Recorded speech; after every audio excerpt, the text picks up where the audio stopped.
அந்த கம்பெனி வரவழைக்கப்பட்டிருக்கிறது. அவர்களும் வந்து அவருக்கு பொருத்தப்பட்டிருக்கிற பேஸ் மேக்கர் குறித்து ஆய்வுகள் மேற்கொள்ளவிருக்கிறார்கள். அதைத் தொடர்ந்து இன்று மதியத்திற்கு பிறகு தீவிர சிகிச்சை பிரிவில் இருக்கிற மருத்துவர் பாலாஜி தனி அறைக்கு மாற்றப்படவிருக்கிறார். அங்கே இருக்கிற பேவார்ட்ஸ் என்று சொல்லக்கூடிய கட்டண படுக்கை தொகுதிகள் ஏற்கனவே திறந்து வைக்கப்பட்டிருக்கிறது. தீவிர சிகிச்சை பிரிவுக்குரிய அனைத்து வசதிகளுடனும் கூடிய தனி அறைகள் அந்த மருத்துவமனையில் இருக்கிறது. அந்த தனி அறைக்கு மாற்றப்படவிருக்கிறார். இது அவருடைய வேண்டுகோளும் கூட. என்னை மாற்றுங்கள் என்று கேட்டுக்கொண்டதற்கு ஏற்ப மதியத்திற்கு பிறகு ஒரு குறிப்பிட்ட பரிசோதனைகளுக்கு பிறகு அவர் தனி அறைக்கு மாற்றப்படவிருக்கிறார்.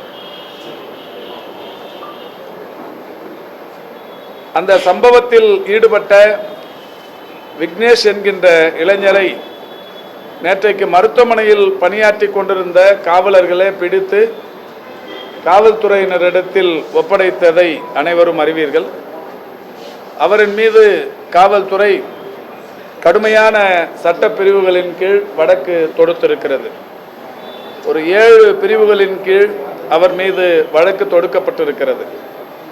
126/2 அத்துமீறி நுழைதல், 115/2 காயத்தை ஏற்படுத்த வேண்டும் என்ற நோக்கத்துடன் செயல்படுதல், 118/1 ஆபத்தான ஆயுதங்களால் காயம் ஏற்படுத்துதல், 121/2 பணியில் இருக்கும் பொது ஊழியருக்கு காயம் ஏற்படுத்துதல், 109 கொலை முயற்சியில் ஈடுபடுதல், 151/3 உயிருக்கு ஆபத்தை விளைவிக்கும் வகையில் காயத்தை ஏற்படுத்தி மிரட்டுதல் மற்றும் 2008ஆம் ஆண்டு தமிழ்நாடு மருத்துவ சேவையில் ஈடுபட்டுள்ள நபர்கள் மற்றும் மருத்துவ சேவையில் ஈடுபட்டுள்ள நிறுவனங்கள் வன்முறையையும் சொத்து சேதத்தினையும் அல்லது இழப்பினையும் ஏற்படுத்துவதை தடுக்கின்ற வகையில் தமிழ்நாடு அரசால் இயற்றப்பட்ட சட்டம் 48/2008 அதன் கீழும் அவர் மீது வழக்கு தொடுக்கப்பட்டிருக்கிறது. ஆக மிக முக்கியமான பொருத்தமான பிரிவுகளின் கீழ் அவர் மீது வழக்கு தொடுக்கப்பட்டு அவர் புழல் சிறையில் அடைக்கப்பட்டிருக்கிறார். 15 நாட்கள் மாண்பமை நீதிமன்றம் அவருக்கு கடுங்காவல் தண்டனை தந்திருக்கிறார்கள். அவர் புழல் சிறையில் அடைக்கப்பட்டிருக்கிறார்.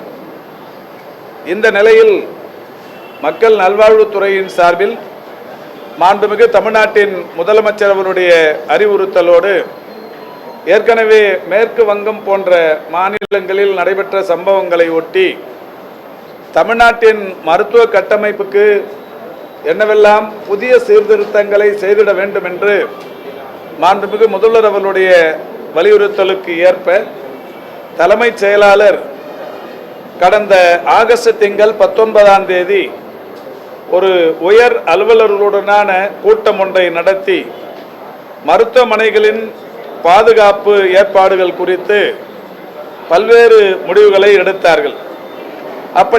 எடுக்கப்பட்ட முடிவுகளை எல்லாம் செயல்படுத்துவதற்கு DME, DMS, DPH போன்ற